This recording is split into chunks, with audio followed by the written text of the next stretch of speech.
नवी मुंबईतील भारतीय जनता पार्टीचे सर्व कार्यकर्ते सर्व सर्वस्व असते आणि त्या सर्वस्वाला शिव्या देण्यात आहे आणि इतक्या खालच्या थराला सर्व नागरिकांनी आणि संपलेली असताना दिवा कसा विसताना पहिलं बोलणं हे शोभत नाही, कुठल्याही व्यक्तीला शोभत नाही।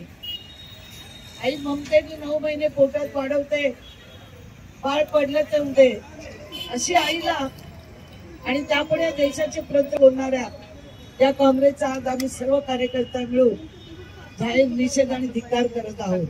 हा स्वर्गवासीच आहे, आई आता त्या राहिला नाही आणि त्यांना बोलणं म्हणजेच आपल्या सर्वांच्या प्रदक्षिणा घातलेल्या आहेत।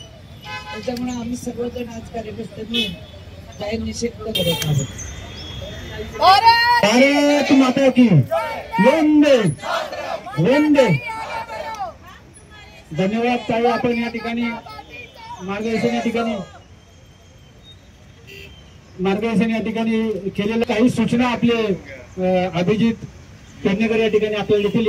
क्या मुद्दा है और इसके ऊपर क्या एक्शन लिया जाएगा? देखिए, हमारे देश की संस्कृति, हम राजनीति जरूर करते हैं लेकिन कोई भी व्यक्तिगत तौर पे, जैसे हमारी माता है, बहनें हैं, हमारे बुजुर्ग हैं, इनके बारे में हम कभी अपशब्द नहीं उसको इस्तेमाल करते।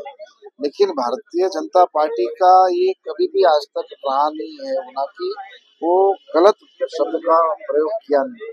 कांग्रेस पार्टी के लोगों ने जिस तरीके से माँ के बारे में जो गलत इस्तेमाल शब्द किया है, हम उनका धिक्कार करते हैं और आइंदा इस प्रकार से किसी भी तरीके का उनके हाथ से हुई गलती को हम सिर्फ ये शिवाजी चौक में तो वार्ड में आकर, सेक्टर में, गांव में आकर उनका निषेध करेंगे।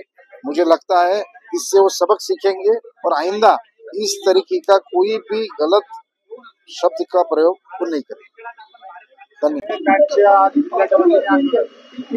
सर्वप्रथम काँग्रेस हे आता भ्रमिष्ट झालेले आणि भ्रमिष्ट काँग्रेसला काही सुचत नाही।